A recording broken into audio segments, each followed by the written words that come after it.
పాడి పంటల ఛానల్ వీక్షిస్తున్న రైతులకు నమస్కారం. నా పేరు డాక్టర్ ఎన్ మోహన్ స్వప్న. నేను ముత్తుకూరు ఫిషరీస్ కాలేజ్లో ఆంధ్రప్రదేశ్ ఫిషరీస్ యూనివర్సిటీ కింద గెస్ట్ ఫ్యాకల్టీగా పనిచేస్తున్నాను.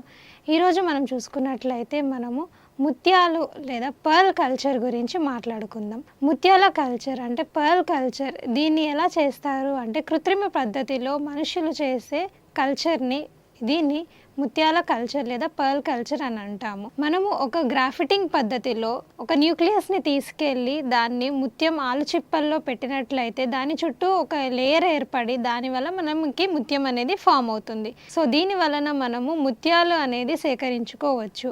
దీనికి అత్యంత విలువ ఉంది కనుక ఈ కల్చర్ అనేది మనకి చాలా ఉపయోగకరంగా ఉంటుంది.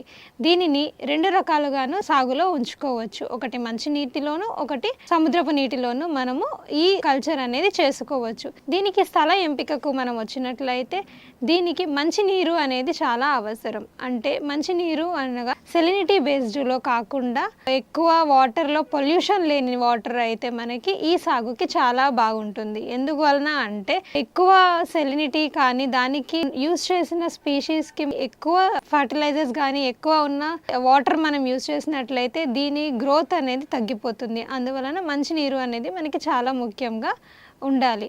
అలాగే ఉష్ణోగ్రత అనేది 20 నుంచి 30 డిగ్రీల సెంటీగ్రేడ్ ఉండేలాగా చూసుకోవాలి. నీళ్ళ లోతు వచ్చేసి చెరువులో 2 నుంచి 5 మీటర్ల వరకు ఉండగా సహజమైన ఆహారం దీనికి లభిస్తే ఇది ఫిల్టర్ ఫీడర్, అందువలన ప్లాంక్టోన్ అనేది తిని బ్రతుకుతూ ఉంటుంది. అందువలన సహజమైన ఆహారం అనేది దీనికి చాలా ముఖ్యం.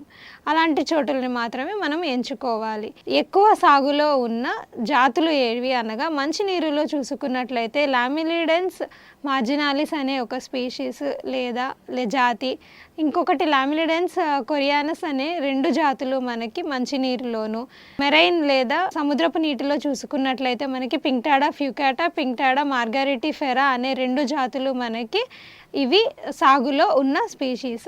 వీటి పెరుగుదల బట్టి, ఇది ఉన్న షెల్ పరిమాణాన్ని బట్టి, ఇచ్చే ముత్యాలని బట్టి మనం ఈ జాతులు అనేవి ఎంచుకుంటూ ఉంటాము. దీనిలో చూసుకున్నట్లయితే ఆయిస్టర్లు లేదా ఆలుచిప్పలు అని కూడా అంటాము. వీటిని మనము ఎలా సిద్ధం చేసుకుంటాము, గ్రాఫిటింగ్ లేదా ఇంప్లాంటేషన్ ఎలా చేస్తామో చూసుకున్నట్లయితే ఆరోగ్యకరమైన ఆయిస్టర్లను మనం ఎంచుకొని వాటిని బాగా శుభ్రపరిచి 1 నుంచి 2 వారాలు వాటిని మంచినీటిలో పెట్టి ఎక్లమటైజ్ చేయాలి.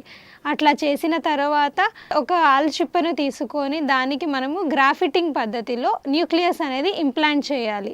దాని షెల్ లోపల ఉన్న మ్యాంటిల్ క్యావిటీలో మనము ఈ న్యూక్లియస్ అనేది పెట్టి దాని చుట్టూ లేయర్ ఫామ్ అయ్యేలాగా మనం చూసుకోవాలి. దీన్ని చేయడానికి మనకి శాస్త్రపరంగా శస్త్రచికిత్స నైపుణ్యం కలిగి ఉండాలి. లేదంటే మనకి ఈ ఆలుచిప్పలు అనేవి చనిపోయే ప్రమాదం ఉంటుంది. అలాగే పరిశుభ్రత అనేది చాలా బాగా చూసుకోవాలి. న్యూక్లియస్ ఇంప్లాంటేషన్ కూడా మనకి ఏ న్యూక్లియస్ పెడితే దాన్ని బట్టి మన చుట్టూ ఫామ్ అయ్యే లేయర్ వల్ల ఆ ముత్యం ఆకారం అనేది వస్తుంది. అందువలన ఇది చాలా జాగ్రత్తగా చూసుకోవాలి.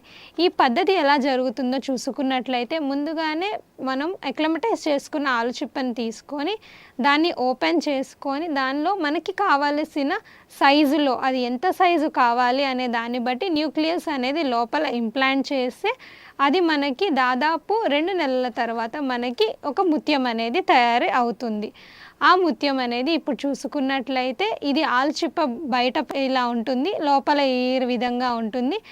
ఆ ముత్యం చుట్టూ ఒక న్యూక్లియస్ పెట్టినప్పుడు ఏమవుతుంది అంటే దాని చుట్టూ ఉన్న కణాలన్నీ చేరుకొని దాని చుట్టూ మనకి షైనీగా ఉన్న లేయర్ అనేది ఫామ్ అవుతుంది. దాని వలన మనకి ముత్యం అనేది డెవలప్ అవుతుంది.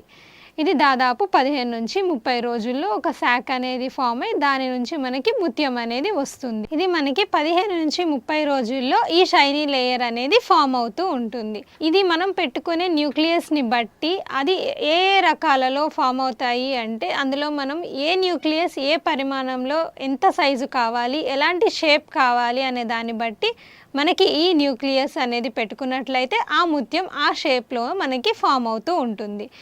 దీన్ని సాగు పద్ధతులు చూసుకున్నట్లయితే దీన్ని మనం కేజ్ కల్చర్లోను, రాఫ్ట్ కల్చర్లోను, అలాగే చెరువుల్లోనూ పెంచుకోవచ్చు. దీనికి 12 నుంచి 18 నెలల పాటు దీని సాగు కాలం ఉన్నందువలన దీన్ని మనము ఒక పంటని మనము దాదాపు 1.5 సంవత్సరంలోనే అందుబాటులో ఉంటుంది. ఇది మనకి రాఫ్ట్ పద్ధతి అనగానే దీన్ని ఒక తేలియాడే తాళ్ల సాయంతో కేజీలు అనేది కన్స్ట్రక్ట్ చేసుకొని దానిలో దాదాపు 2 నుంచి 3 ఆల్చిప్పలు మనం ఇందులో పెట్టుకొని వాటిని 15 నుంచి 20 రోజుల పాటు దాన్ని క్లీన్ చేసుకుంటూ ఉండాలి. ప్రతి 15 నుంచి 20 రోజుల్లో దాన్ని క్లీన్ చేసుకుంటూ ఉండాలి. అలాగే దాన్ని వాటర్ క్వాలిటీ అనేది ఎలా ఉందో మనం చూసుకున్నట్లయితే మనకి సాగు అనేది బాగా వస్తుంది. తేలియాడే దానికి కింద కట్టినవి కేజీలు. వీటిని బట్టి మనకి ఈ తేలియాడే స్ట్రక్చర్ మాత్రమే పైకి కనిపిస్తూ ఉంటుంది. కింద ఉండే ఆల్చిప్పలు నీటిలో ఉంటూ ఉంటాయి.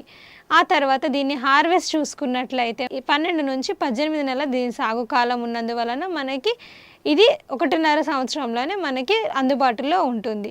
ఈ ముత్యాలు అనేవి మనం కలెక్ట్ చేసుకున్న తర్వాత వాటిని పాలిష్ చేసుకొని వాటిని రకరకాల గ్రేడులు గాను ఏఏఏ అనే గ్రేడ్లో ఇచ్చుకొని మనకి వీటిని మార్కెట్లో అమ్ముతూ ఉంటారు. ఇందులో మనకి రౌండ్వి కానీ లేదు అంటే బటన్ షేప్లో ఉన్న ముత్యాలు, సెమీ రౌండ్ ముత్యాలు, అలాగే డిజైనర్ టిష్యూ న్యూక్లియస్ ముత్యాలను కూడా మనం న్యూక్లియస్ పెట్టుకునే దాన్ని బట్టి మనకి లభిస్తూ ఉంటాయి.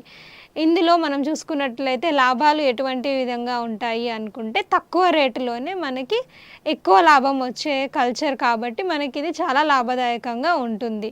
దాదాపు 1000 ఆలుచిప్పలకి 500 నుంచి 700 వరకు మనకి ముత్యాల సాగు అనేది వస్తుంది. అందువల్ల మార్కెట్ డిమాండ్ కూడా అధికంగా ఉంటుంది. అలాగే ఈ యూజ్ చేసిన షెల్స్ కూడా దాని బై ప్రోడక్ట్స్ అంటే దానికి తర్వాత వేరే ఉప ఉత్పత్తులు ఉండడం వలన ఈ కల్చర్ అనేది చాలా లాభదాయకం.